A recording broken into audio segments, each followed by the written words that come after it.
அனைவருக்கும் வணக்கம். இந்த பதிவின் மூலமாக Mahindra Novo 755DI 75 HP 4-wheel drive டிராக்டரோட வாழைக்கட்டையை அழிக்கிற ப்ராசஸை பார்க்க போகிறோம். இந்த ப்ராசஸ்க்கு Shaktiman 42 blade Tusker series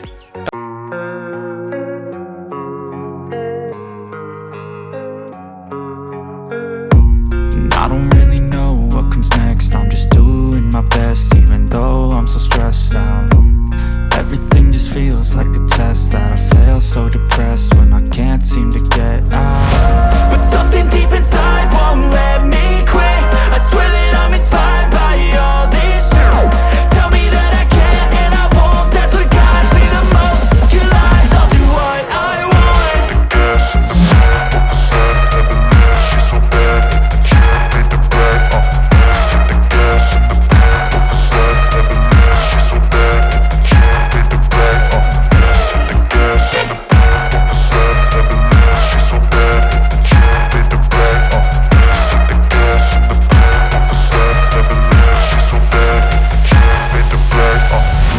I'm inspired by thirst, I'm inspired by worth.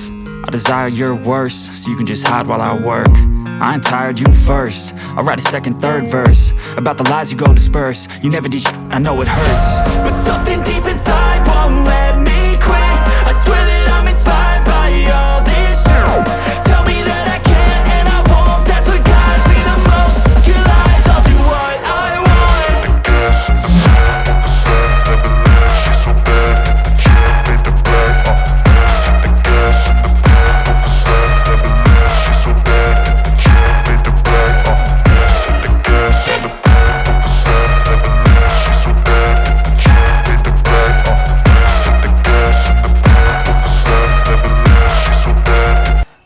ஆப்ரேட்டரோட எஃபர்ட்டை இது ரெடியூஸ் பண்ணுது. அடுத்து இந்த டிராக்டரோட பிரேக் டைப். இதில் oil immersed multi disc brake கொடுத்துருக்கு. இதன் மூலமாக நம்ம பிரேக்கை அணைச்சி திருப்புறப்போ நல்லா திரும்புது. இதில் வீல் ஸ்லிப்பேஜ் முழுமையாக தவிர்க்கப்படுகிறது. அடுத்து இந்த டிராக்டரோட பிடிஓ டைப் பற்றி பார்க்கலாம். இந்த டிராக்டரோட பிடிஓ டைப் இண்டிபெண்ட். இதில் 3 விதமான பிடிஓ ஆர்பிஎம் கொடுத்துருக்கு. 540, 1000 ரிவர்ஸ். அடுத்து ரோட்டரி டில்லரோட ஸ்பெசிஃபிகேஷனை பற்றி பார்க்கலாம். ரோட்டரி டில்லரில் எல் டைப் பிளேடு யூஸ் பண்ணியிருக்கு. மொத்தம் 42 பிளேடு. ஒரு பிளேடோட ப்ரைஸ் 140 ரூபாய். இந்த பிளேடை 30லிருந்து 35 மணி நேரம் ஆவரேஜாக நம்ம பனானா மல்ச்சிங்க்கு யூஸ் பண்ணலாம். அடுத்து இதோட ரோட்டரி பிளான்ஸோட சைஸ் 11.25 இன்ச் பிளான் சைஸ் இதில் யூஸ் பண்ணியிருக்கு. காரணம், நம்ம வாழையை அழிக்கிறப்போ வாழை மரத்தை வெட்டுறதோடு மட்டும் இல்லாமல் வாழைக்கட்டையும் முழுமையாக அழிச்சிட்டு வந்தால் தான் நம்ம ஒரே உழவில் வாழைக்கட்டை தலையாது. அதற்காகத்தான் இதில் பிளான் சைஸ் 11.25 இன்ச் கொடுத்துருக்கு. உங்களுக்கு இந்த டிராக்டர் மற்றும் இம்ப்ளிமெண்ட் சம்பந்தமான சந்தேகத்திற்கு கான்டாக்ட் நம்பர் டிஸ்கிரிப்ஷனில் கொடுத்துருக்கு. மேலும் இது போன்ற சுவாரஸ்யமான வீடியோ பதிவுகளுக்கு தவறாமல் சப்ஸ்கிரைப், லைக் அண்ட் ஷேர் பண்ணுங்கள். தேங்க்ஸ் ஃபார் வாட்சிங்.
Hi, I'm Adam Sills, Marketing Product Specialist for Massey Ferguson Compact Tractors. I have here with me the new 1800E Series Compact Tractor. These tractors are a perfect match for just about any chore around your property. Whether you're mowing, tilling, or just doing some loader work, the 1800E will become your trusted partner. The 1800E comes in 3 sizes, 25, 35, and 40 horsepower. It can be equipped with either an 8x8 synchro shuttle transmission or 3-range hydrostat. The synchro shuttle makes it easy to shift between forward and reverse. Just press the clutch in, pull the lever back to reverse, press the clutch back in, and press the lever forward to drive forward again. You can also put on a loader or backhoe, further adding to the versatility. The operator station is laid out.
आहे की आपला आहे की tractor चला बरं आता आहे आपलं ट्रॅक्टर नाही चालवायचं नाही ड्रायव्हर इथं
Hello, my name is Zach Cagle. I'm the marketing product specialist for mid-range and high horsepower Massey Ferguson tractors. Today I want to show you around the Massey Ferguson 8700 S-Series tractors. This is our highest horsepower S-Series, ranging from 270 horsepower all the way up to 400 max engine horsepower. These tractors are proudly built heavy and powerful here in Jackson, Minnesota to meet the needs of your operation. If you're looking for a straightforward but precision-equipped tractor, the Massey Ferguson 8700 S-Series tractor is the tractor for you. The Massey Ferguson 8700 S-Series tractor runs an 8.4-liter AGCO power engine. This engine's been out in the 8700, 8600 series tractors for several years, and we've had great performance and reliability out of it. This engine meets Tier 4 final emissions requirements without the use of a diesel particulate filter. Our engineers have engineered this tractor to meet Tier 4 final requirements by the use of diesel exhaust fluid through our SCR system and also a diesel oxidation catalyst, saving you time where you don't have to perform a diesel particulate filter regen or worry about that canister building up heat in the middle of your operation. Behind the 8.4-liter AGCO power engine, you'll find the Dyna VT transmission. This is a continuously variable transmission and it works in perfect harmony with our AGCO power engine. We use dynamic tractor management to manage that relationship and save you fuel and time. Let me put it to you this way to explain dynamic tractor management. For simple terms, let's say we're roading a large square baler behind this tractor and we start up a hill. You would hear the engine start to automatically raise an engine RPMs to produce more horsepower to pull that load up the hill. And vice versa. When you crest that hill and you start down the other side, your 8700 S-Series tractor in dynamic tractor management mode would automatically decrease those engine RPMs because that horsepower is not needed and you don't need to burn as much fuel. With the introduction of the 8700 S-Series tractors, our AGCO Power engineers made a few small but significant changes to the front cooling package of the AGCO Power engine. Here you will see our easily accessible air filter. Here you'll find the condenser. This increased in size, the air-to-air intercooler, the transmission cooler, and then you'll see here we added an external oil cooler to help power those increased demands of implements requiring more and more hydraulic flow. Then you'll find our radiator here. We all know that each and every one of you out there farming, very few of you have perfectly smooth fields. This is why we put a suspended front axle under the front of the 8700 S-Series tractor. You're dealing with terraces, you're roading them down the road, you're crossing pivot tracks. I could go on and on about the different bumps you deal with every day out there in your fields.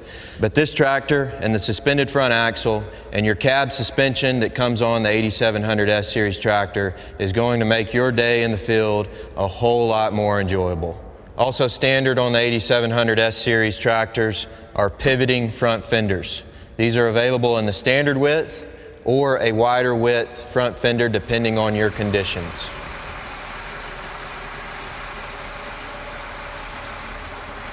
Turning radius is a big deal, especially in row crop applications. As you can see here, our frame on the 8700 S-Series tractor features a curved design. This allows the front wheel and front axle to turn very sharply, giving you a tight turning radius at the end of your headlands. Now that we're at the rear of the tractor, I want to point out a few key things. This is where the work gets done. These tractors are built heavy duty and they're also simple. Here you'll notice our 6 remotes. Each of these feature pressure relief valve on them, so when we're unhooking and hooking implements that may have pressure on them, we can do that and release the pressure very easily there. Also, just to mention, here's our power beyond and free flow return valves here. Our hydraulic system on this tractor features 54 gallons per minute of flow. This flow is dedicated to the rear remotes, meaning that we get a full 54 gallons per minute of flow. I'll also mention that our hydraulic reservoir is separate from our transmission. So let's say that something happens with one of our implements, and let's say we blow a drive motor on one of our hydraulic motors. We would only contaminate our hydraulic system. We would not get any contamination into our transmission. Optional on the 8700 S-Series is a heavy-duty quick hitch. Down here you'll see a Category 3 drawbar, and here is our PTO. Optional with this tractor is a 540 6-spline shaft, or a 21-spline 1000 RPM shaft, or a 20-spline 1000 RPM shaft. Also at the rear of the tractor, you'll notice our cab suspension shocks. This is a 4-point cab suspension system. There's 3 settings on it: an automatic setting, which the tractor will control for you based off conditions, and also a firm setting and a soft setting based off of your preference. The benefit of cab suspension is certainly when you're in rough areas. You couple that together with our suspended front axle, this tractor rides very well. Think about crossing over terraces, pivot tracks, whatever that may be. It's very important to have a smooth ride on those long working days. Making your life much easier when hooking and unhooking implements, we have here our 3-point controls, down and up. Here's our rear remote control. This is assignable to valves 1 through 6 through the Datatronic 5 monitor, meaning that we can control any of our rear remotes, 1 through 6. This is nice if you have a hydraulic jack on a baler or an implement.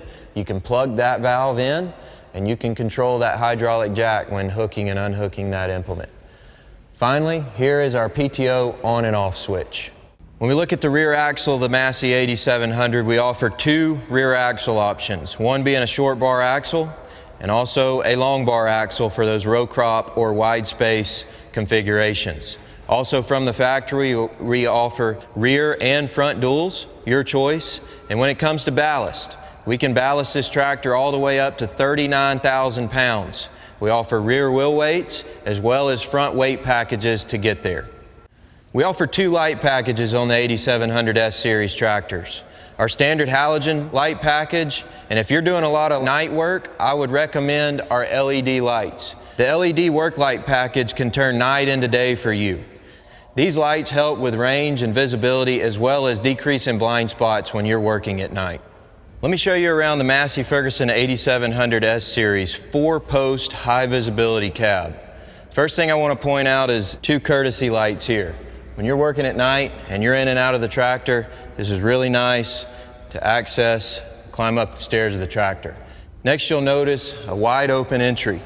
It's easy to get in and out of the tractor, plenty of room to access the cab, straight into the seat. The steering wheel tilts and telescopes, bringing the dash with you so it's easy visibility and offering best-in-class comfort. Here you'll notice standard on the 8700 S Series, the instructor seat. We've got it in the folded position here, seamlessly out of the way, and then it easily pops up here if you have an instructor with you. We offer 2 premium seat options on the 8700 S Series tractor. As shown here, we have the cloth seat, swivels, it's air ride. We can also adjust the bottom of the seat, the lumbar, built-in armrest, and it's also heated. Then we also offer a Super Luxe Grammar seat. This seat has leather and it's an automatic adjusting seat, so it adjusts automatically to the weight of the operator. Now let me show you our deluxe armrest and also our Datatronic 5 monitor. The Datatronic 5 monitor is new to the Massey Ferguson 8700 S Series tractor. It's a 9-inch touchscreen monitor and it's got everything you need, from tractor functions to your precision technology to your ISO bus, as well as an integrated camera. This is our home screen. This is where we control all our tractor functions, and this is what you'll view when you first start the tractor up. Over here we have some quick readouts. Like, for example, I have this one set up to read our gallons per acre of fuel usage. I also have shown here is my cruise speed 1, so I can quickly reference that. I have my slip percentage and I have my RPMs as well. Let's say we wanted to add another one. Let's say we wanted to add gallons per hour of fuel usage. Simply come here, add it, okay, and now we can have that here. These are all customizable, and as you can see, there's several different things that we can add here to quickly view and read out. Next, over here, we'll move to our H3 and H4 buttons. These are our hot buttons. We can simply change those here. We can go in here and change them. Let's say I want that to engage auto guide. Okay, now the H3 button will engage auto guide, and I can lock and unlock those buttons here.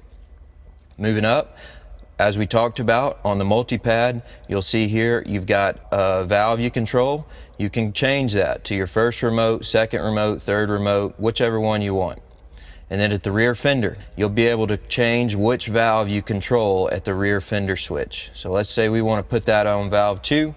Okay, now when we go around to the rear fender, we'll be able to adjust that valve from back there. We can also lock and unlock our timers down here and hydraulics. Moving down here, also quick readouts. You can see differential lock here, four-wheel drive lock here, telling you what's engaged and what's not engaged. And down here you'll see all of your valves. So you've got 6 valves on this tractor, and you can change all of these by simply clicking on them.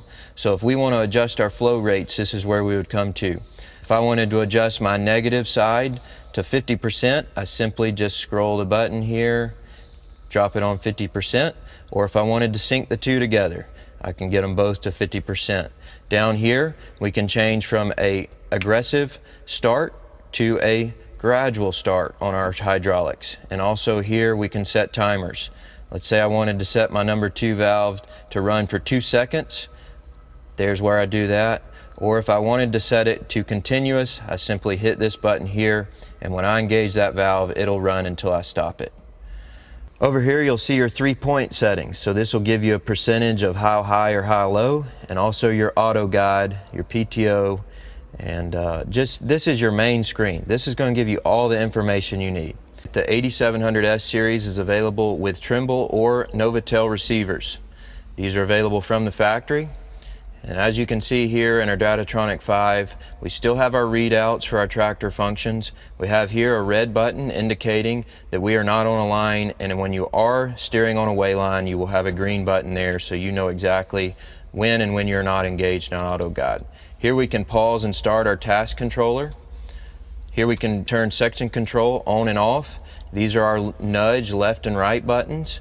We can focus or pull out on our screen. Here it tells us what way line we're on. Here it tells us our correction services, and here it tells us what kind of signal strength we have.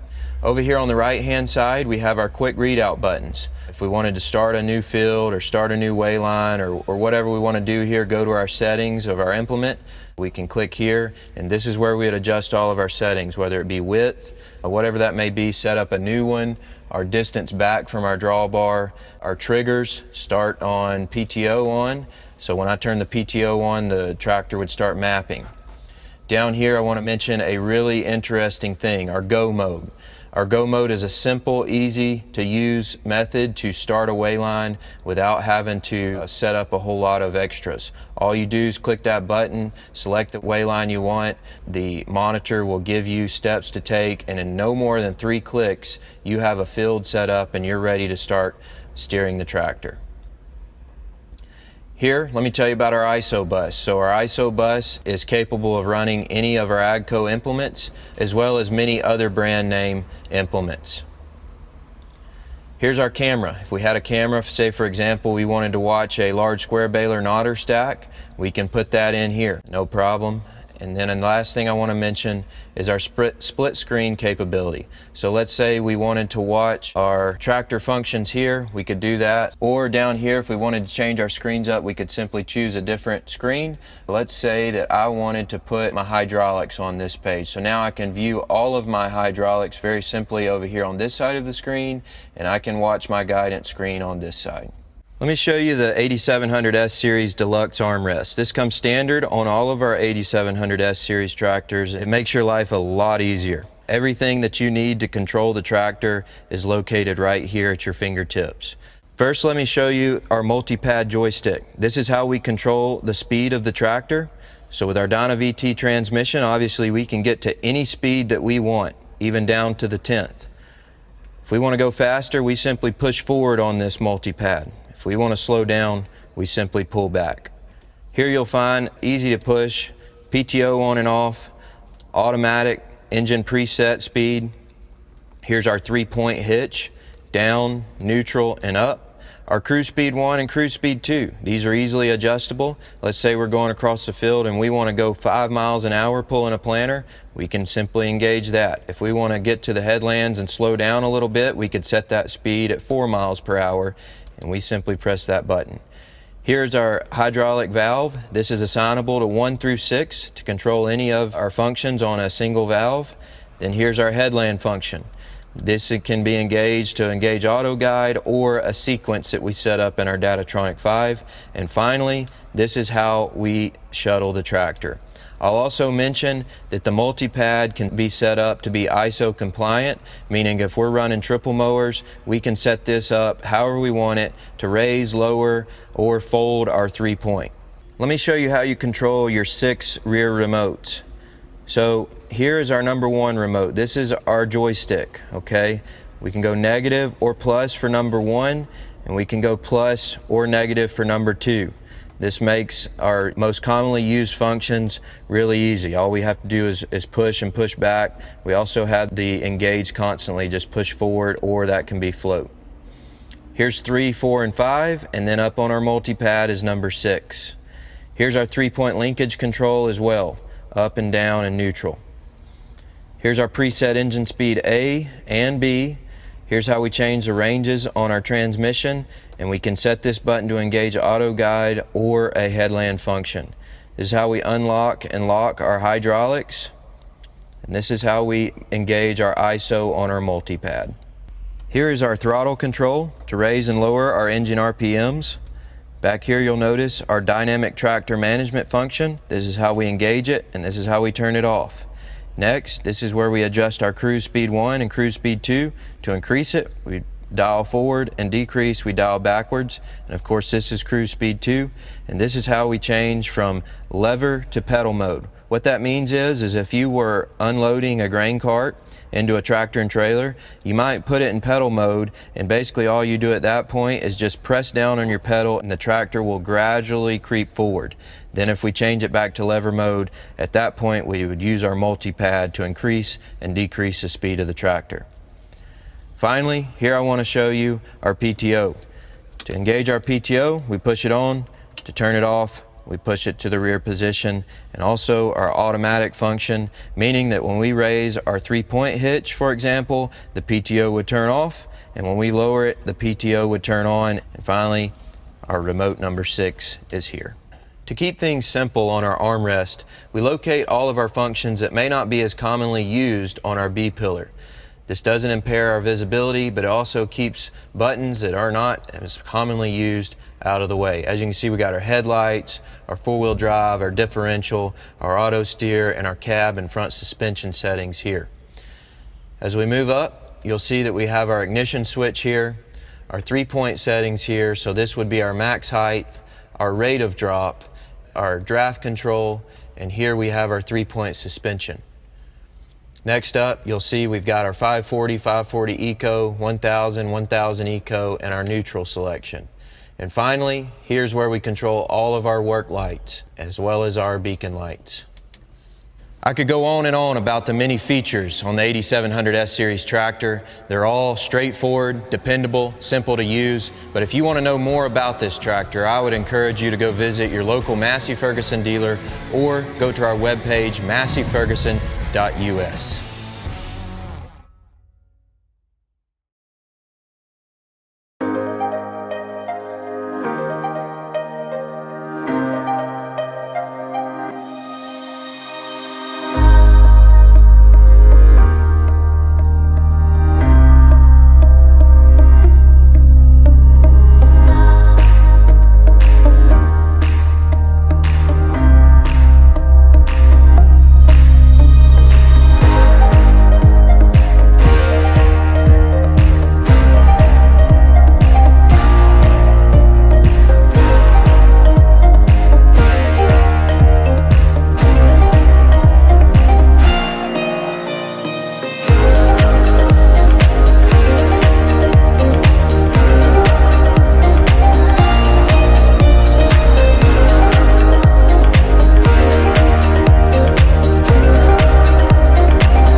on.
Out there's almost an unlimited amount of options. You got a lot of variety, anything from the brush crusher that'll fit your John Deere quick attach to your skid steer quick attach, including the mini grapples for your subcompact tractors, whether that's a John Deere or a Kubota. Those are a great lightweight item that'll fit. You can get an electric version or a hydraulic version of that. If you want to stick with the hydraulic option of the grapple, check out Summit Hydraulics. They have a great diverter kit out there for subcompact and even compact tractors as well. You get 5% off with code GWT. Moving on to larger tractors like the 3 Series, the 4 Series, or your Grandel Kubotas, start to look at the WorkSaver heavy duty grapples out there, the ETG series. They have a single claw or a double claw as well. I do want to mention a brand new Tar River grapple. I believe it's a claw grapple coming out, made out of AR400 steel. It's very lightweight, very strong steel. They're going to come in a 55 and a 66-inch variant. Look for these on the website. They're going to weigh in around the 200-pound mark, but very lightweight, great for subcompacts or even into compact size. Next up, let's talk about tillers. We're going to have some great options both from Tar River and Rhino. You saw some videos I did recently on the Rhino Rebel tiller series. I ran a 72-inch on my John Deere 4066R. Gave you a good overview showing just the construction of it. Just pay attention to the physical weight of that tiller when you're comparing it to other tillers that are on the market in kind of the same class, whether it's price range or width or category that you're looking at, because those Rhino tillers have so much steel in there. It's such thick steel. You can tell it's built really well. I mean, I'm tilling through anything and everything that's in its way with my 4066R. Those come in a 60-inch, a 72-inch, and an 84-inch variant. Now, if you're running a smaller tractor like a subcompact, a John Deere 1025R, maybe a 2 Series tractor like a 2032R, I'd encourage you to check out the Tar River TXG series of tillers as well. I actually didn't get these last year at all. They had some supply chain issues just related to the pandemic, so I kind of took the year off with them, but I ordered, I think it was 60 tillers from them back in November. That way we could have them by the time spring rolls around. These are one of the best values in the market for smaller machines. These tillers are gear drive. They've got a slip clutch, a 5-year gearbox warranty, just a fantastic piece of equipment and at a great price point as well. Again, all this information will be found over at goodworkstractors.com. Okay, so on to the stump bucket, the front hoe bucket, the poor man's backhoe. Again, check out the recent videos I did on that as well, but this is a really cool product. I'm super excited. This is my first product that I've actually had a hand in manufacturing. The stump wrecker is going to be the version for the John Deere Quick Attach and the skid steer Quick Attach. The lock and load is going to actually connect right to a pallet fork frame. So you're going to have some options there. Again, go to the website, but this is designed for smaller tractors up to 32 horsepower. I'm going to extend a 5% preseason discount on this item as well, but I'm telling you, these are going to sell quickly. I've had just overwhelming amounts of requests for this stump bucket here. The stump bucket is more than just digging out stumps. It's great for digging holes to plant new trees or landscaping around your house, or even popping out the stumps and the old shrubbery that you have around your house too. It's good for trenching. It's actually good for the stump removal too, or even clearing saplings out for a new garden area, a new landscape bed, or even a food plot. Next up, let's talk about blades, all about them. The rear blades, the box blades, even your land levelers or land planes, everything kind of lumped in together there. I tell you, I used a land leveler for the first time last spring. It was in less than ideal conditions out of my hunting lease, kind of just regrading a road, a gravel lane, I should say, out there. It really has never had any stone or rock brought in, but it did a fantastic job. The learning curve for a land leveler is so short. You just drop the darn thing down and you just drive forwards and you just go over as many passes as you need to take the ruts out, to take the big divots out. One of the big reasons I really love the Tar River land levelers is the fact that they all include the scarifier teeth, those big ripper shanks that are on there. On a lot of the other manufacturers, you're not going to start to see those shanks until you get to some of their higher end, more heavy duty line, I guess, of land levelers. So for the price point that you get on these Tar River land levelers, including those shanks, you can get them in 4 foot and 5 foot and 6 foot. They're a really good value, and I'm telling you, if you're looking to grade a road or grade a drive, and that's the main purpose in looking for a leveler or a blade, they may cost a little bit more, but again, the learning curve is almost non-existent. You just drop it down and you go. It takes care of itself. Check out the video. We'll post some link about it so you can see what it's all about. Of course, box blades, rear blades are all included in the spring preseason sale as well. You have your options there. Take a look, see what will work for you. Go to goodworkstractors.com.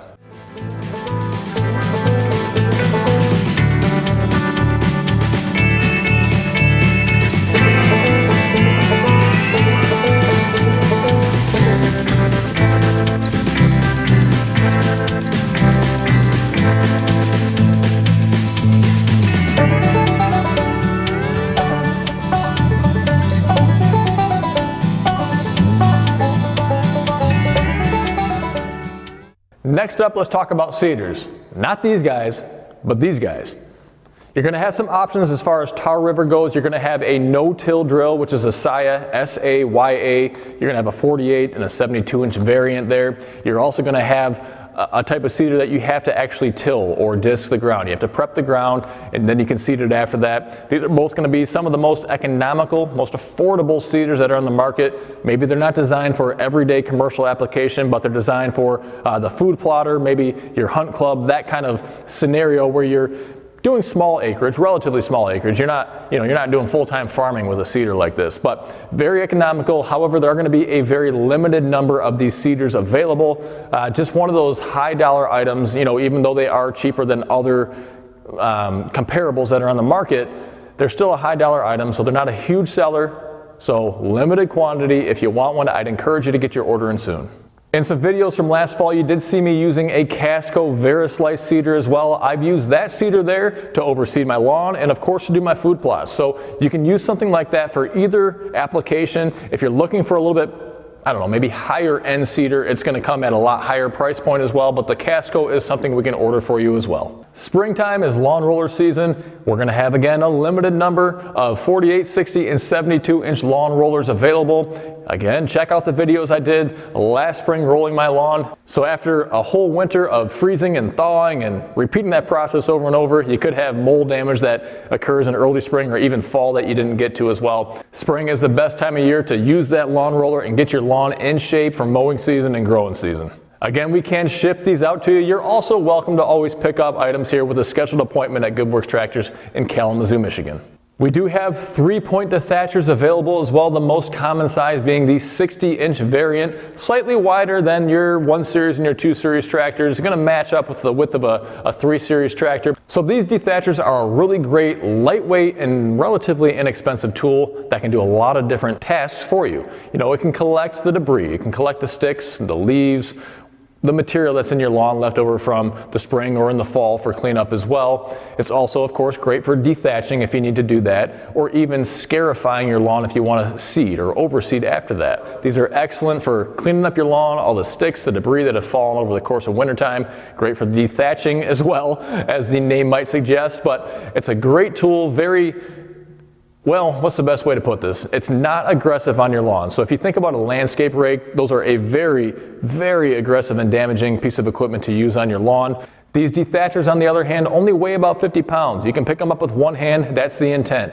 Not to go deep down into your lawn, into your dirt, just to kind of scuff up or scarify the surface of it, collect a little bit of thatch, collect those leaves, the branches, the debris that's there, pile it up and push it where you want to. Additionally, some folks have used these to even groom out horse arenas or lightly resurfaced driveways. So there's a lot of applications you can use this piece of equipment for. Again, it's not designed to be heavy duty. If you back into a tree accidentally, you're going to break this thing. It's made to be used in wide open spaces, to be used in lightweight applications, but check them out. They're a really handy attachment to have at an affordable price. I do want to mention a couple other items you can get 5% off on as well, not just during the preseason sale, but any time of year. However, they are items you would think about, I guess, when you're thinking of spring and summertime as well. Number one is going to be the Protero bagger. This is a PTO driven bagger, mounts to your 3-point hitch on your tractor, comes with a collection boot, everything you need there, but it's a dump from the seat system. You get 5% off. You order directly at Protero, 5% off with the code GWT. The other item is going to be the Sweep All Sweepster. This is a commercial grade lawn sweeper. It's PTO driven, or you can get a self-powered with a Honda Power Pack on there too, if you want to go that route, but this is made for tractors. It could be pulled behind your Gator or some other utility vehicle as well, but you order that through me here at GoodWorks Tractors, but you do get 5% off with code GWT. So if you're looking for a great way to clean up not only grass clippings or leaves, but maybe pine cones or walnuts or construction debris or goose poop or apples, the list goes on and on and on. But this commercial grade sweeper, I'm telling you, it's going to do a laundry list of items for you. It's not made just for the homeowner, okay? It's a very, very expensive piece of equipment, but if you're looking to maybe get into a side business, this could be a really unique opportunity for you without much competition. All right, guys, well, you know what? That gives you a good list there. All sorts of tasks, all sorts of projects that you might have coming up in the spring or the summer. Now is the time to act. I hate having to tell folks I'm out of stock. I'm not going to have it when they call in the spring or in the summer. So get your order in now. GoodWorksTractors.com, 5% off. We'll get your deposit. We'll get you locked in. You'll be ready to go. If you like what you see here, give me a thumbs up and hit that subscribe button right down below. You'll get notifications of all sorts of cool videos coming up in the future, and read through that description right underneath the video. If you want to go to GoodWorks Tractors, the link is down there. If you want to see what other places you can get 5% off with code GWT, it's right down below. So check it out. Thanks so much for taking the time to stop by. Until next time, stay safe. We'll see you soon.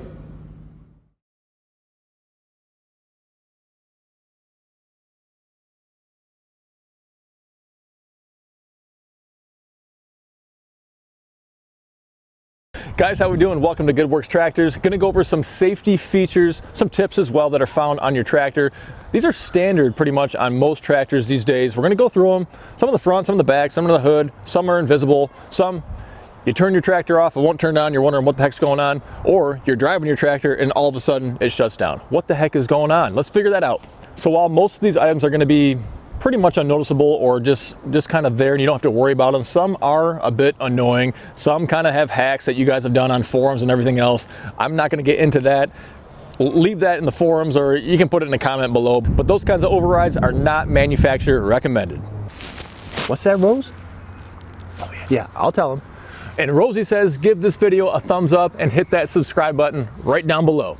And as always, if you like what you see here, or if you're looking for a tractor or an attachment, maybe an accessory as well, read through that description right underneath the video, or go to GoodWorksTractors.com, all sorts of information on there. Just for reference, we do have a John Deere 2025R tractor right there. In the middle, the big guy is a John Deere 5115M, and over here, a Kubota L6060. What you have back here is going to be called a PTO shield. You'll see it on the John Deeres, the Kubotas, pretty much every tractor that's out there anymore. It's a protective covering. You can see the PTO shaft that you have right down underneath here.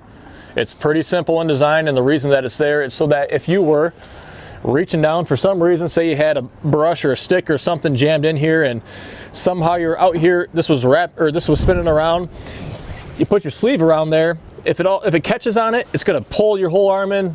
Away goes your arm. Bad news situation. So this is just meant to protect it and kind of keep it enclosed and safe and away from everything else. So to go along with that PTO cover is going to be this sheath, this covering that's actually on the steel shaft. This whole plastic piece here is meant to just kind of almost hover in place. So when this part right here is connected to the back of your tractor, this black outside sheath basically isn't going to move, but you can move the shaft inside there. That's going to keep spinning around.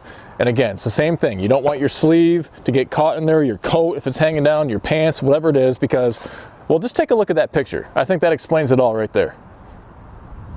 Lots of times you're also going to see these chains many times actually these chains will go missing, but the intent is to clip this off to both the tractor side, one on the other end, clip it off to somewhere on the attachment side, just to again prevent this shaft, this sheath or cover from rotating around. You want it to be stationary, that way nothing gets twisted up in it.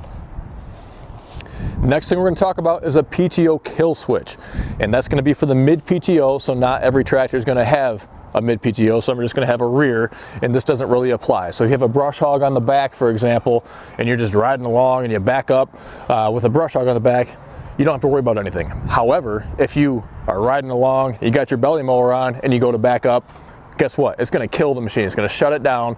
It's a safety issue. Don't ask me why they only have it on the mid, not on the rear. I feel like if it applies to one, it should probably apply to both, but I know for you guys that find it annoying, you wish it didn't apply to either one of them. However, there's a bit of good news because there's a built-in override that I'm going to show you how to use. Very easy, very straightforward, and in fact, check out another video as well. So if you want to run an attachment like a chipper off the back of your tractor when you're not even sitting on the tractor at all, there's going to be a procedure, not for every tractor. Some are not able to get it. I think it's the 3E series comes to mind that you can't run a PTO chipper off the back if you're not on the seat. If you want to see how to run your rear PTO when you're not sitting on the tractor seat, check out my chipper video that we'll post up above.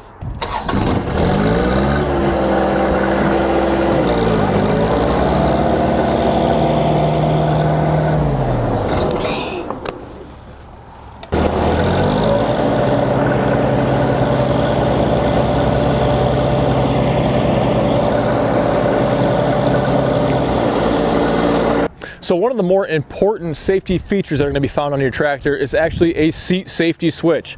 It's going to be found right underneath the seat, and it's basically, if you don't have weight on that seat, it doesn't sense it, it's going to kill the machine. It's not going to let it move. It may even turn it completely off. It's totally intended just to prevent accidents or from the machine moving when you don't want it to. Now this can be frustrating or cumbersome, especially for smaller, lighter weight individuals. You know, I know a couple of my boys that are on here, if they're in the yard or if they're somewhere else and they're kind of bouncing around, they're light enough where actually their weight comes off the seat, it'll actually kill the machine right then. So even with the shorter legs, smaller statures, it can be a bit of an issue. I've seen some guys put override switches on here, other things to get around that. I really don't recommend it. I know it's an inconvenience, but if you can find another way, scoot the seat up, just switch your posture, maybe go a little slower to avoid the bumps, all that kind of thing is going to help you out. It's just meant to keep you safe. Another time that this can be annoying is if you're out in the field, you got to hop off the tractor really quick. If you put it in neutral, it's going to eliminate that need to turn the tractor off. It's going to override the seat safety switch. But if you leave it in low or high range and you go to hop off the tractor while it's running, that's going to kill the machine. So this safety switch right here, on certain models of tractors, if it's in the wintertime, your seat actually freezes up, it holds a little bit of moisture maybe, and it gets rock solid where it's not even gonna compress, where it's gonna engage the safety switch. A couple ways to get around that: you can pull the safety switch right out, just some little clips in here, just kind of recess those, pull it out, and then put a clamp or a vise on it temporarily, just so you can at least get your machine inside or get it from point A to point B, or if you left it on a trailer overnight, that way you can at least move it. Then just make sure you get it right back on here and get it back in place. So I'm going to go ahead and turn the tractor on. I'm going to put it into range, and then I'm going to hop off the tractor seat. You'll see that the tractor is going to die. I'm going to do the same thing again. I'm going to put it in neutral, get it started up. I'm going to leave it in neutral, and then I'm going to get off the tractor seat. You're going to see it still operates.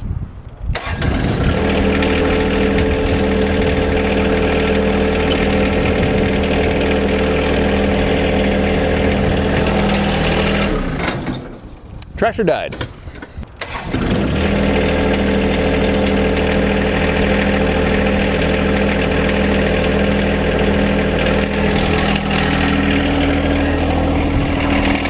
Still running.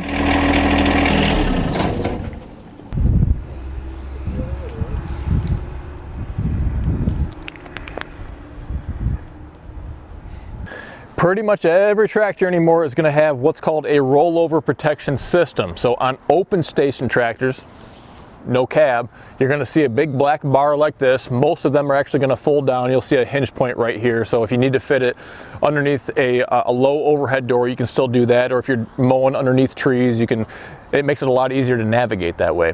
However, for the most part, you want to have this in the upright installed position. For the most part, if your ROPS is in the up position, reference your manual, it'll tell you keep your seat belt buckled, all right? However, if you have your ROPS bar folded down like what you see right here, They're going to tell you not to wear your seatbelt. Well, why is that? The thought behind that is if you have this in the down position, you don't want to be trapped in here because then you're going to get rolled over and squished like a bug. You want to be able to hop off the operator station as fast as possible. However, if you have it in the upright position, then you want to make sure you're tucked inside that frame, that rollover structure there, so if it does tip over to the side, you're still within that footprint there and you won't get squished. If you do have a cab like what you see right here, this is considered to be a ROPS, a rollover protection system. It's built into the structure of the tractor itself, so rest assured you still have that safety system in place. One other important thing I want to point out about the ROPS, okay? And this is a really good example right here. You're going to see various things, a canopy, a light, hydraulic bracket, all mounted here, not drilled into the ROPS, but bolted onto it with brackets, okay? These brackets all secure in place right here, but nothing drilling new holes in here. That's going to, number one, void the warranty on there, and two, it's going to lessen the rigidity or the strength, the integrity of the ROPS structure. That's the last thing you want to do when it's there to save your life. You will see certain locations on some of these ROPS bars that are going to have pre-drilled holes, or maybe where you could take advantage of utilizing a bolt hole that's already in there, but don't go creating any additional holes in your ROPS structure. You may be wondering what this big old hunk of steel is here filled with rocks on the back side of the tractor. This is a counterweight or a ballast weight. You want to make sure, if you're using your front end loader in particular, you've got weight, adequate weight on the back side. So when you're picking up something up there, the back side doesn't just want to lift off the ground and tip right over. Have plenty of counterweight on the back side here to offset what you're doing on the front. You can accomplish that in many ways. I've done videos all about the subject, but a ballast box, liquid ballast in your tires, suitcase weights, a combination of all the above more than likely is going to be required. Not only can you tip over front to back, but you can also tip over, and maybe even more dangerously, side to side or laterally. So I have added dual wheels onto this tractor right here. Duals aren't available, or at least readily available, for every tractor size that's out there on the market, but for the 1025R or subcompacts in general, it is an available option. It's relatively cheap to do. I did so on here. You can also get wheel spacers that are going to maybe just 2 inches or 3 inches on either side that are going to widen the footprint, widen the stance. You want to get your center of gravity low, all right? So still fill them with liquid ballast, get wheel weights in there, that kind of thing, but those wheel spacers are going to widen that footprint and really help you out. Another thing that you can do on a lot of tractors, bigger tractors in particular, you can see where the center hub here is bolted onto the outer rim. These are called 8-position wheels, and so there's literally 8 positions you can put these in to really widen the width of your machine, or if you need to narrow it, you can do that as well. But something to keep in mind, and even wheels that are not bolted on or bolted together like what you see here are still going to have an offset rim, meaning this center plate right here is not perfectly centered on the width of the rim. It's going to be set off to one side, so you'll have a narrow and a wide position, so you can reverse those rear wheels to get a little bit more stability if you need to.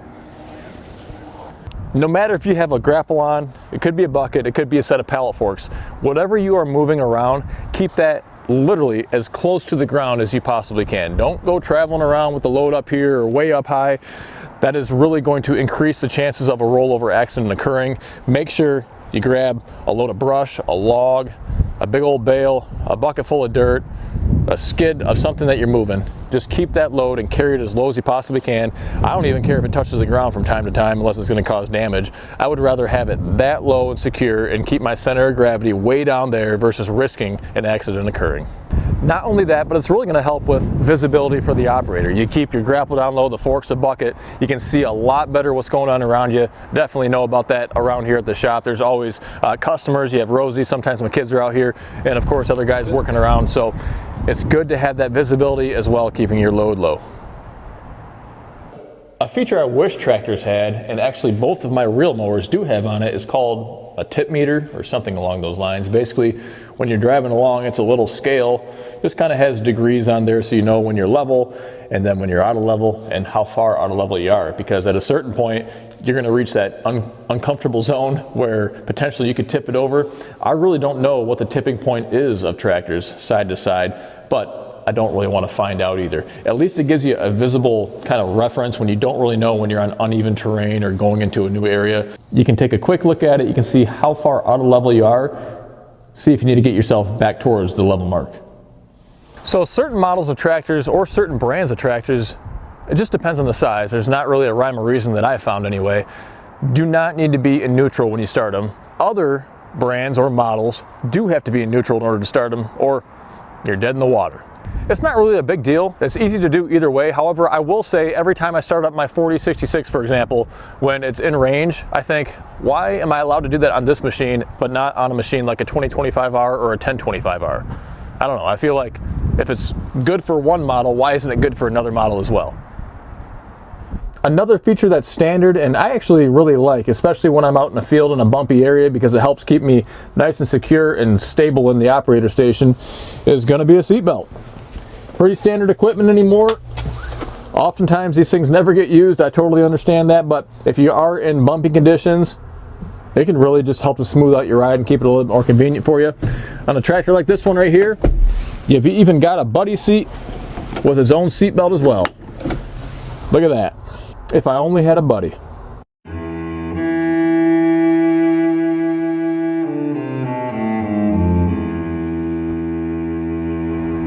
Something else that's pretty common, standard on all these tractors these days, whether it's a Kubota, John Deere, a small one, a big one, are going to be lights.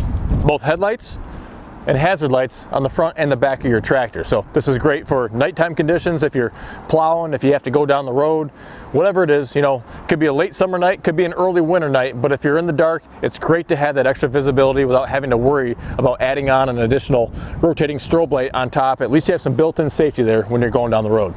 And as you can see right here, this is an additional harness that's on the back side of this 2025R. A lot of machines these days are going to come with something like this, at least one additional harness that's on the back side where you can add on some additional lighting if you want to. You see right here, this is something all of us tractor owners love to have. You have a tractor, you want to have one of these. This is an SMV, a slow moving vehicle sign, okay? It's a sign that when you're going down the road, you're going slow, so people better watch out and slow down. But standard equipment anymore, most tractors are going to have a bracket, something like this. If yours has gone missing, it's got damaged, whatever else, you'll see most of them just have a little bracket there where you can either bolt it or you can just slide it right down into a little slot. Goes on there. Now take these off if you're going down the road, because these have a tendency to fly off and disappear somewhere. So that's the last thing you want. That goes against the whole purpose of being safe, right? But they pull out, they install really easy, no big deal right there. SMV, slow moving vehicle sign. Every tractor is going to be equipped with some sort of a parking brake, believe it or not, right here, which is actually very useful, okay? So if you're trailing equipment from point A to point B, I use a parking brake all the time. If I have it parked even on a slight incline of some kind, I also find myself using a parking brake. It's a great way to help make sure that bad boy doesn't go anywhere that you don't want it to. I will say on the flip side, it's probably the #1 thing that I forget to release when I'm using my tractor. I have engaged it, got off the tractor, done whatever I had to do, got back on the tractor, and got right back to doing what I'm doing, gone 15, 20 feet and wondered, why is the machine operating a little sluggishly? And come to find out the parking brake's on. And a lot of these tractors have a little sign up here, a little symbol that says parking brake, you know, it's flashing, that kind of thing, so you should know better. But one of those things to look out for, that's an operator error. In fact, I've left that parking brake on by accident so many times on my 1025R that last spring I engaged the parking brake when I was rolling my lawn, got off to move a camera around to get a different angle, and realized that parking brake wasn't holding my tractor. It was facing downhill and it was slowly creeping downhill. You can see it in the video, a bit of an unsettling feeling. So there's probably a tension or an adjustment I can make to kind of get it back to where it needs to be, but parking brakes are good. Just don't forget about them. If you want to get an all-encompassing list of safety features that are found on tractors, there will be a link below in the description to where you can go to the USDA website and kind of go through, I don't know, it's 20 or 25 different features that are on tractors, all about promoting safety. Well, hopefully you found that helpful. I realize it isn't the most entertaining topic, but it's good information to know. I'd really appreciate it if you consider giving me a thumbs up. If you have something to contribute, leave a comment down below about another safety feature or something you find helpful or maybe annoying too, and hit that subscribe button down there underneath the video. As always, if you're in the market for a tractor, an attachment, or an accessory, check out goodworkstractors.com or read through that description right down there underneath the video. A lot of places you're going to get 5% off and you can buy manufacturer direct. Well, until next time, stay safe. We'll see you soon. Come on, Rose. Want a treat? Good girl. Let's go inside.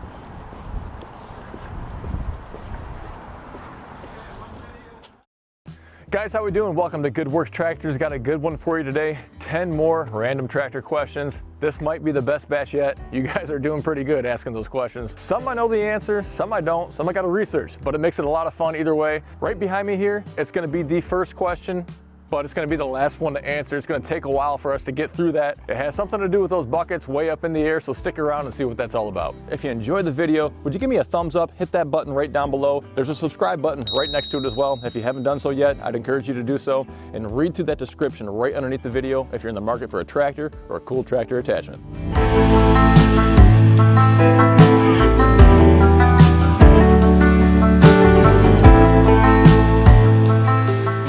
Guys, first question today is a pretty good one, an interesting one. I don't know the answer to, but we're going to find out. It's going to be a part A, part B. So part A now, part B at the end of the video when we come back and do some final measurements. Let's talk about loader drift down. You could be talking about a backhoe as well, but what is an acceptable amount of drift? How much will your loader drift? And why don't you want to have your loader up in the air? I think you'll find that out pretty quick. Now, funny enough, years ago, I actually had a 4105 parked inside the shop, and I was trying to save as much space as I possibly could. Had the loaders raised up above the ROPS bar. They were kind of stacked in there. Had the ROPS bar right underneath here and the loader resting right on top of it with a bucket. Lo and behold, I didn't secure the bucket to the loader frame. It was just resting there. I totally forgot. I forgot all about it. And came back out the next day, and it was all cockeyed. The bucket almost completely came off of the loader. Fortunately, it was actually a skid steer quick attach, not a John Deere quick attach, and the way that it was jammed in there didn't allow the entire bucket to fall off. Otherwise, it would have smashed right on whatever tractor was in front of it. Do you remember that, Chris? You were here. You actually helped me get that back up on there. You don't remember that?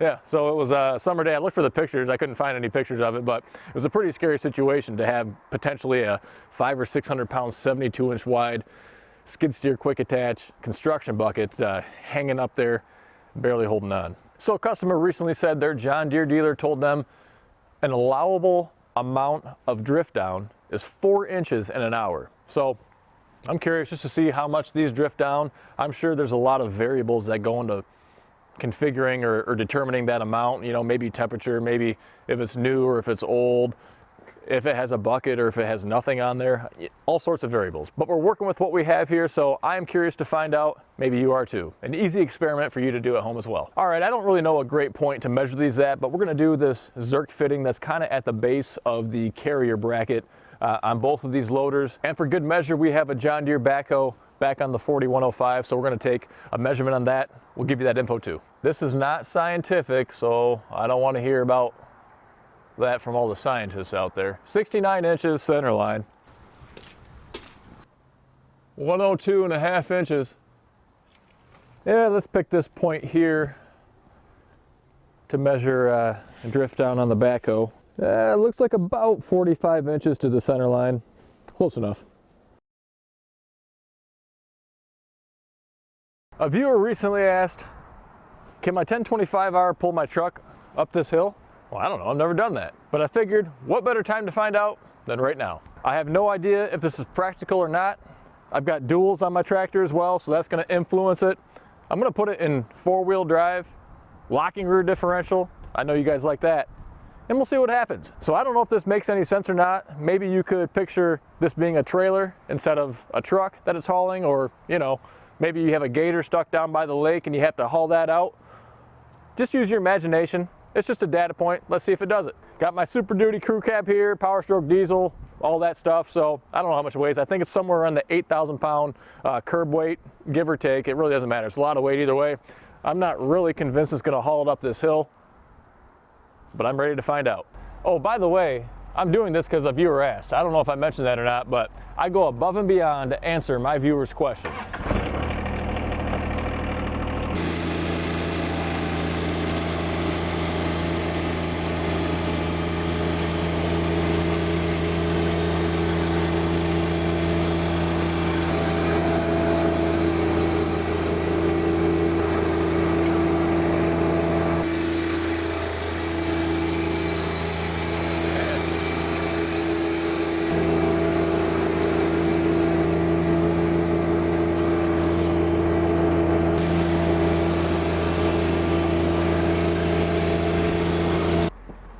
about that?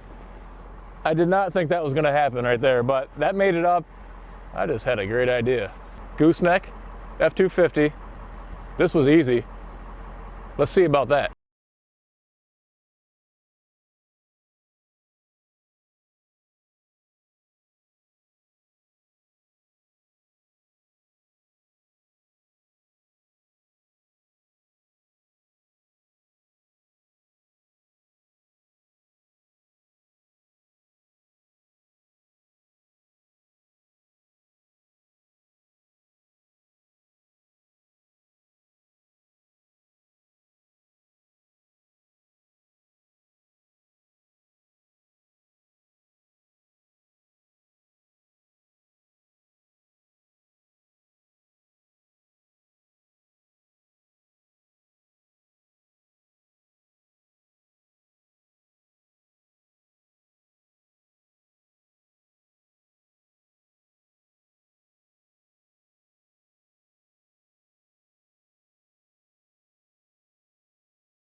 Well, after we got that snow cleared out of the way, we drove forward and then backwards just to give it a hard pack, you know, instead of having that extra resistance. And sure enough, it started to strain. You could definitely hear it straining, but it pulled it the entire way up here. I'm shocked. I think, if I remember right, that trailer weighs another 4,000, maybe 4,500 pounds, maybe 5,000. Just say 4,000 to 5,000 pounds. That's a lot of weight for this little tractor, even though it is rolling weight. I totally get that, but it's still a data point for you to keep in mind. That's pretty sweet. A little 1025R, isn't that cool? Cab, please. Common question, especially when there's snow on the ground. Where can I get a cab for my tractor or my Gator, my UTV, ATV, whatever? Mainly tractors though. Obviously the OEM, the factory cab, you gotta buy it with your tractor, you know, but if you have an open station machine, there are some options out there to add on an aftermarket cab. These do range from very affordable to as expensive as an OEM cab. The downside with all of these cabs, except for one exception, is that they don't come with air conditioning, but heat is typically an available option. So the first thing you think about with a cab is staying nice and warm on those cold winter days. It's gonna motivate you to get your work done more frequently, more efficiently, and even on rainy days as well. If you can be inside a cab and not getting soaking wet, that's gonna make things more enjoyable too. Without further ado, I took a little bit of time and compiled a list of all the cab manufacturers I could find, or that I've had here, that have been on tractors that I've seen firsthand as well. Some I have not. I think this is almost in alphabetical order as well. The first one is Agritol. They may be an international company. I'm not sure if you have to ship them in here or not. Then you have Cozy Cabs, Curtis Cabs, Mauser Cabs, Seismic Cabs, Sims Cabs, and Tektite Cabs. So a lot of options out there, from soft enclosures to hard-sided steel cabs, a lot of glass, real fancy, a lot of options that are inside. One of the things, the downsides that I think about aftermarket cabs are a lot of them are very noisy. They're like big rattle boxes, especially the steel ones without any kind of padding or noise reduction on the inside. You may want to look into that. Now that's a lot of information. There is going to be information down in the description underneath the video as well, so you can kind of reference that if you're trying to go through and see which manufacturers offer a cab solution for you. We'll put links down in the description as well, so you can go right to their websites, check out what they have. Maybe they don't have something for you, maybe they do. On the opposite hand, if you're looking for something to keep you out of the sun on those hot summer days, I encourage you to check out the Rhino Hide Canopy, an indestructible solution. In what, the last 6 years did he say? He's never had a single one returned? That's a pretty good track record. Oh yeah, and I forgot the best part about that. Well, maybe being indestructible is the best part, but you also get 5% off with code GWT. Go to Rhino Hide, link down below to place your order. Good question from a lot of folks actually. I hate when I get questions that I don't have a very good answer for, but unfortunately this is one of those questions, and it's how long is that edge gonna last? You know, whether it's a steel edge, could be a rubber, could be a UHMW, the material doesn't matter so much, but that's really dependent on how often and how much you're using the plow, the pusher, the snowblower, even the bucket edge. The more you're using it, the faster it's gonna wear. You know, that's pretty obvious. So if you have a really easy winter, or if you're only doing your driveway and it's a very small driveway, if you have a 1,000-foot drive, if you're doing it commercially, you see where I'm going. It's very hard to pinpoint how long the material, the edge, is going to last. Also, depending on how thick it is, you know, it could be really thin.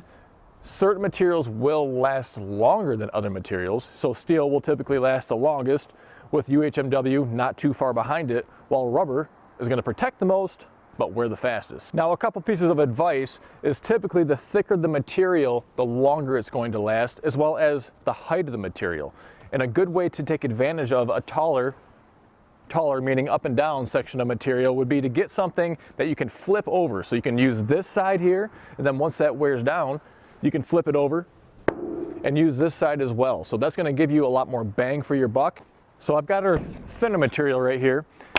And I'm going to be honest, this is actually thicker than what a lot of the competition has. So this is 3/4 inches thick right here, and a lot of folks are going to use either a 0.5 or a 0.6 thickness on UHMW for things like smaller snow plows, could be for your ATVs, your UTVs, those types of plows.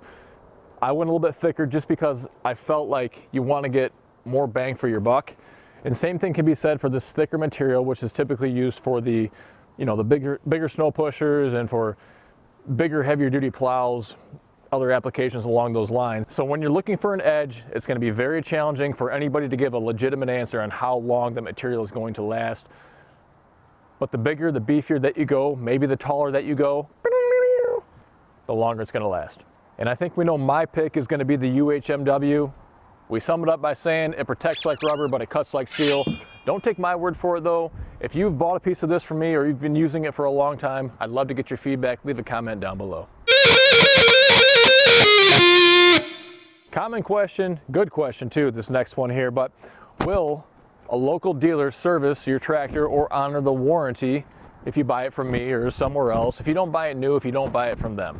So this is a question that my answer would be any good quality dealer is going to service or honor the warranty even if you didn't buy it from them. And I think that's twofold. Number one, it's going to tell you a whole lot about that dealer and their reputation if they are so concerned about selling you the equipment over taking care of their customers. So number two, these businesses are set up, but hang on, I am not a John Deere or Kubota dealer. I don't actually service equipment, but this is my take on it, my interpretation. I do run a business, so I feel like I have at least a little insight to how it works. But they're set up to have different profit centers. So sales is only one profit center, but parts and service, you know, attachments, all those kinds of other areas, maybe insurance or financing, those are different profit centers, how they can make profit at the end of the day and be successful. So service and parts are going to be sometimes more profitable than just selling the tractor or the skid steer or the gator, whatever it is, outright in the beginning. And plus, they're establishing a relationship with you, the customer, or maybe they already have a relationship where you're going to come back to them for the little $100 accessory here, or maybe a $5,000 attachment there, that kind of thing, all down the road. So if your local dealer won't service your equipment or honor a warranty just because you didn't buy a piece of equipment from them, I'd look elsewhere. You know, I'm telling you, it's just a slew of good questions for this video.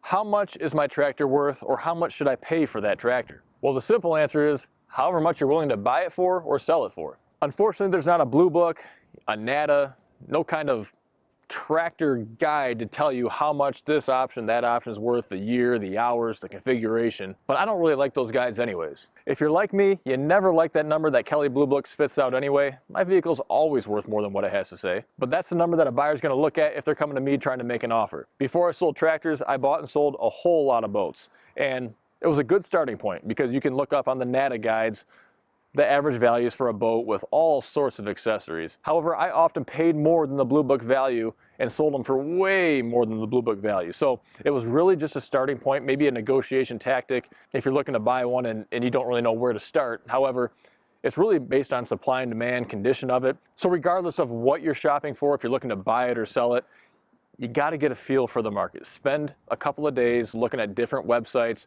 what things are selling for, what they're being listed for. See if you can see how long it's been listed for. If you go to a big place like an Auto Trader or Tractor House, you know, or Boat Trader, any place, no matter what it is you're trying to sell, just sort them from cheapest to most expensive. You know, if it's all 1025Rs, there might be 300 of these for sale on Tractor House.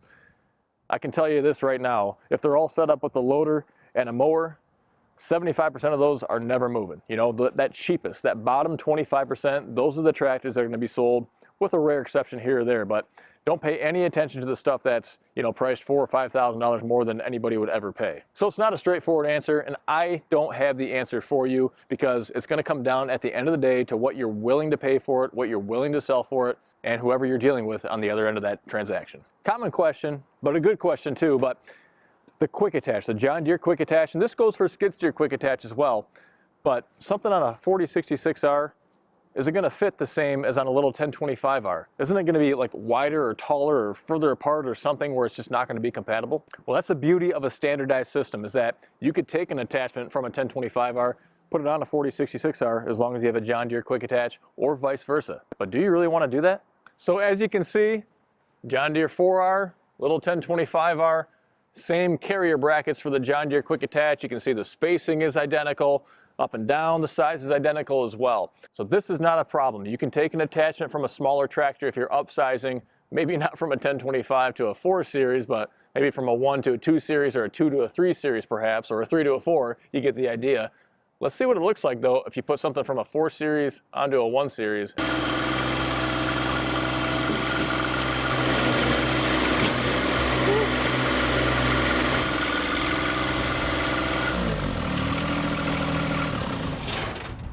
So I don't know if you caught that or not when I was hooking up to this pusher right here, but this is a good example of just because you could doesn't mean you should. But check this out.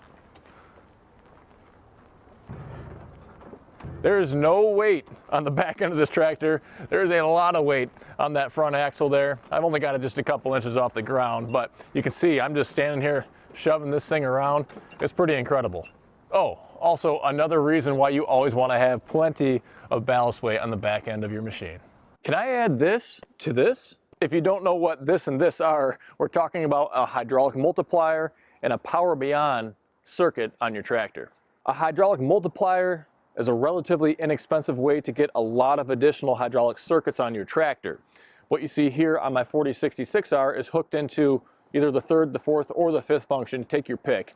You only need one of those functions, but then I get 5 additional circuits. You can get them with just 1 or 2 or 3 or 4 additional circuits as well. But notice I don't have it plugged into a Power Beyond hydraulic connection. Power Beyond is what's needed to run a backhoe on your tractor, or if you think about it in different contexts, you're going to plug hydraulic hoses into your tractor, and then the backhoe has the controls on there that make those cylinders actuate. So the difference with Power Beyond is the fact that there's no controls there versus a regular hydraulic circuit that would have a thumb control or a lever somewhere mounted on the tractor to open and close the valve and direct flow.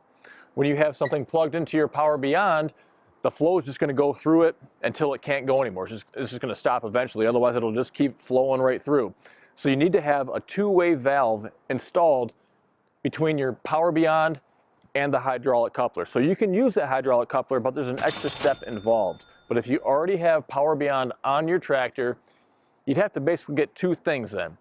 That actual 2-way valve or lever, maybe mount it somewhere up here, get some hoses and connect, and then you can mount that multiplier as well. But you can't just take a multiplier and plug it right into Power Beyond. It's not going to work that way. Being wintertime and using snow blowers, this question comes up a lot, but folks ask me, my snowblower keeps shutting off when I go backwards. Is there a way to keep that from happening? Now there's 2 ways you can overcome that obstacle, and one of these even applies to using a mower deck as well. If you're trying to back up with it engaged, safety first. There's a workaround though. Now the right way, if you have a John Deere front-mounted snowblower for your tractor, is that it should come with something called an RIO cable and sensor. And what that does is it hooks up into a harness that's already on your tractor. It ties into a little sensor that's up front here with your snowblower contraption, and so when you go backwards, it's going to be an override and not kill the tractor or the PTO and turn the snowblower off. Now if yours did not come with that sensor or that cable, you can always pick it up from your John Deere dealer. It's probably not too expensive, although it's probably more than I would venture to guess, but it's going to be a little bit more convenient than the second way I'm about to share with you now. The second way is actually built in as part of your tractor, and it's going to be tied into the button or the knob that's going to turn your PTO on and off to begin with. But for me personally, I don't really find this to be a big deal at all. I use it all the time with a mower deck all summer long, so some people can just live with it forever. But what you can do, you would turn your mower deck on just like this, or your snow blower, and this is the on position after you pull up. But notice it's got a little give in there. And so that is a built-in override. And so if you pull up on this before you hit the reverse pedal, and then you press the reverse pedal, you can let go, and it's not gonna kill that snowblower as you back up or the mower deck. You go forward just like normal. If you hit reverse again, it's going to kill the machine. So every time you back up, just pull a little bit before you hit reverse, you're gonna be good to go. What kind of diesel can you put in your tractor? You can put the same stuff that you put in your truck, that's no big deal. If you can get your hands on some farm diesel, that's gonna be a little bit cheaper, typically lower taxes on that. But just make sure if you go that route of the farm diesel that you don't end up putting that into your truck, because that's a big no-no. You could get fined for that. It's a good thing to keep some extra diesel on hand, but it's also important to note that they're gonna change the composition of it between winter and summer. So in the summertime, it's gonna be a little bit higher octane. Come wintertime, they're gonna put a little bit, almost like an anti-gel in there. That way they can lower the gelling point of the diesel, make it work better in your tractor. That is going to lower the cetane value. However, if you're still burning through that summertime diesel, you don't just wanna store it all winter long. Just get yourself some anti-gel to add in there, or if it's sitting outside, you wanna make sure really cold temperatures are coming, I need my tractor to start. Just put some of this in your fuel system. Lube Shuttle, you get 5% off with code GWT. Okay, it's been an hour, 60 minutes. Grab some measurements, we'll see how they compare. So this one started out at 69 inches, I think it was. We are now at 68.5 inches, ballpark. Okay, so now the H165 loader. Keep in mind this is the John Deere 4105 tractor. 102 inches, maybe 102 1/8 at the most. I think we started out at 102 1/2. So it's moved a fraction of an inch. Not too bad. Let's check that backhoe. Okay, if we measure, we're at 43 1/2. I think we were at 45 originally, so the backhoe dropped about 1.5 inches. The most out of all three. So I find that to be pretty interesting. These aren't really moving that much just in an hour. However, if you multiply even a 1/2 inch or 1 inch over the course of 24 hours, you're talking, you know, could be 24 inches potentially. So it could really add up. Now, if we talk about the backhoe, they pretty much always come with some sort of a restraint, whether it's a big bracket like this or maybe a rod that you put through, because they are known to leak down. This isn't just John Deere, it's just backhoes in general, but they're gonna drift down. And oftentimes if you have this parked up, you know, tight to the wall in your garage, or maybe you have a car behind there or anything else, you come out a day or two later and you find this has drifted down and it's punched a hole in your wall or put a nice dent in the hood of your car, or, you know, whatever else. So it's something to keep in mind, whether it's a loader or a backhoe, could even be a mower deck. Things are going to drift down over time. Well, there you go, folks. 10 more random tractor questions. Somebody said they're not random because I'm picking them, but they're random because they're just all over the board, all about tractors. So I try not to think about things too hard. Anyways, I hope you enjoyed this. Looking forward to compiling another list of 10 more questions down the road. If you do like what you saw here, I'd love to get a thumbs up from you. And if you haven't done so already, hit that subscribe button right down below. And as always, read through the description as well. All sorts of helpful links down there for tractor owners, or head on over to goodworkstractors.com.